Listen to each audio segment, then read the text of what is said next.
నీతి కథలు. నా ఛానల్ని లైక్, సబ్స్క్రైబ్ అండ్ షేర్ చేయండి.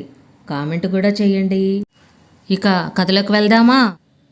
గన్నవరం అనే ఊరిలో నరసయ్య అనే వ్యక్తికి సురేష్, రమేష్ అనే ఎదిగిన కొడుకులు ఉండేవారు. సురేష్ పెద్దవాడు, బాగా స్వార్థపరుడు. తను ఒక్కటే బాగుండాలని అత్యాశ కలిగినవాడు.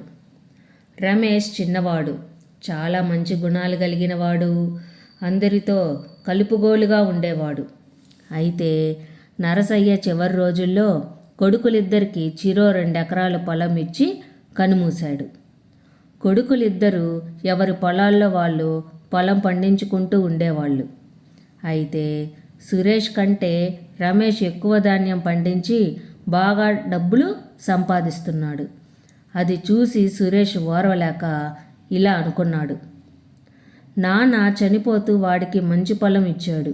అందుకే వాడి పొలంలో పంట బాగా వస్తుంది.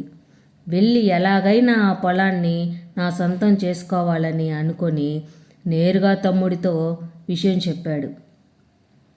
అది విన్న తమ్ముడు, అది ఏం లేదన్నయ్యా, 2 పొలాలు పక్కపక్కనే ఉన్నాయి కదా, తేడా ఏముంది? ఎవరు పొలాన్ని బాగా చూసుకుంటే వాళ్ళకి పంట బాగా పండుతుంది, అంతే అన్నయ్యా అని అన్నాడు రమేష్. అందుకు సురేష్, తేడా ఉంది, అది నాకు తెలుసు. నీకు వచ్చిన పొలం ఎక్కువ ధాన్యం ఇస్తుంది, నాకు ఆ పొలమే కావాలి. అప్పుడు రమేష్ సానుకూలంగా స్పందించాడు. అన్నయ్య, నాకు ఏ పొలమైనా ఒకటే, కావాలంటే నా పొలం నువ్వే తీసుకో, నేను నీ పొలాన్ని తీసుకుంటాలే అని చెప్పాడు. సురేష్ ఆనందపడుతూ సరేనన్నాడు. అలా ఇద్దరు పొలాలు మార్చుకొని పంటలు వేశారు. కొన్ని రోజులు గడిచాక పంట చేతికి వచ్చింది. అప్పుడు కూడా సురేష్ కంటే రమేష్కే ఎక్కువ ధాన్యం పండింది. అప్పుడు సురేష్ చాలా బాధపడుతూ, పొలాలు మారాయి కదా, కానీ నాకు ఎందుకు తక్కువ ధాన్యం పండుతుంది? ఇలా వాడికంటే నాకు తక్కువ ఆదాయం రావడం నాకు అస్సలు నచ్చలేదు. ఎలాగైనా వాడికంటే పొలం బాగా పండించాలి అని అనుకొని తమ్ముడి మీద చాలా ఈర్ష్య పెంచుకున్నాడు. కొన్ని రోజులు గడిచాయి.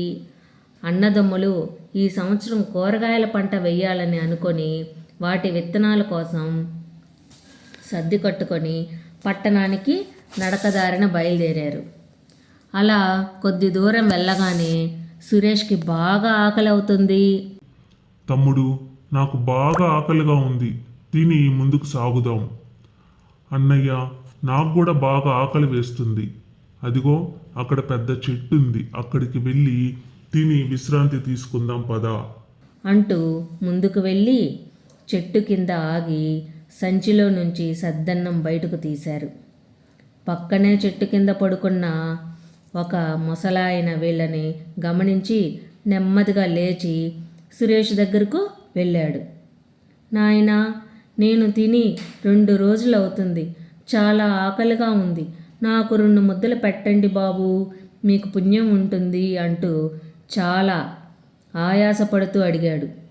సురేష్ కనికరం లేకుండా, ఇది నాకే సరిపోదు, పో పో, వెళ్ళి ఎక్కడైనా అడుక్కోపో అంటూ కసురుకొని దూరంగా వెళ్ళాడు సురేష్. ఆ ముసలాయన్ని చూసిన రమేష్కి చాలా జాలి కలిగింది. తాతయ్య, ఇలా వచ్చి కూర్చోండి, నేను పెడతాను అంటూ తన సంచిలోంచి తీసి ముసలాయనకి సగం పెట్టాడు. ముసలాయన చాలా సంతోషంగా తిని కడుపు నింపుకున్నాడు. నీ మంచి గుణం నిన్ను ఎప్పుడూ కాపాడుతుంది నాయనా, ఇదిగో ఇది నేను నీకిచ్చే బహుమతి అంటూ తన సంచిలో ఉన్న బంగారు నాణ్యాలు తీసి రమేష్కు ఇచ్చాడు. అయ్యో తాతయ్య, ఇవి మీ దగ్గరే పెట్టుకోండి, ఈ వయసులో ఇవి నాకు అవసరం లేదు బాబు, తీసుకో నాయనా, ఏమీ పర్లేదు అంటూ తన సంచిలో వేశాడు.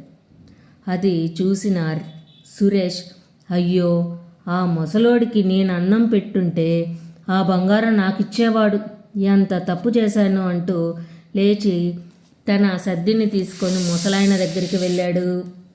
తాత, నా అన్నం కూడా తినండి, మీకోసమే కొంచెం మిగిల్చాను అని అన్నం ఇవ్వబోయాడు.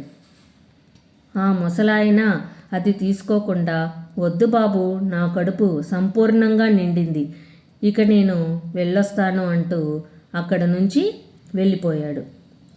బంగారు నాణ్యాలు తనకు దక్కలేదనే ఈర్ష్య తనలో అంతా ఇంతా లేదు. అన్నయ్య, కొద్దిసేపు విశ్రాంతి తీసుకొని తర్వాత బయలుదేరుదాం అంటూ రమేష్ నిద్రలోకి జారుకున్నాడు. సురేష్ బంగారం తనకు దక్కలేదని బాధపడుతూ నిద్రపోకుండా రాత్రంతా రమేష్ సంచి వైపు చూస్తూ ఉన్నాడు. కొద్దిసేపటికి సురేష్ మదిలో దుర్బుద్ధి పుట్టి బంగారాన్ని దొంగలించాలి అనే ఆలోచన వచ్చింది. నెమ్మదిగా లేచి రమేష్ సంచిలో నుంచి బంగారం దొంగలించి చెట్టుకు ఉన్న తొర్రలో వేసి ఏమీ తెలియనట్టు వచ్చి పడుకున్నాడు. కొద్దిసేపటి తర్వాత ఇద్దరు లేచి మళ్ళీ వాళ్ళ ప్రయాణం మొదలుపెట్టారు. అలా పట్నం చేరుకొని విత్తనాలు కొన్నారు. అన్నయ్య, పనిలో పని, ఆ బంగారు నాణ్యాలు కూడా అమ్ముకొని వద్దాం, వస్తావా? నువ్వు వెళ్ళి అమ్ముకొనిరా, నాకు ఇంటి దగ్గర పని ఉంది అంటూ తను వెనక్కి బయలుదేరాడు. రమేష్ బంగారు అంగడికి వెళ్ళి సంచిలో చూశాడు. బంగారు నాణ్యాలు కనిపించలేదు.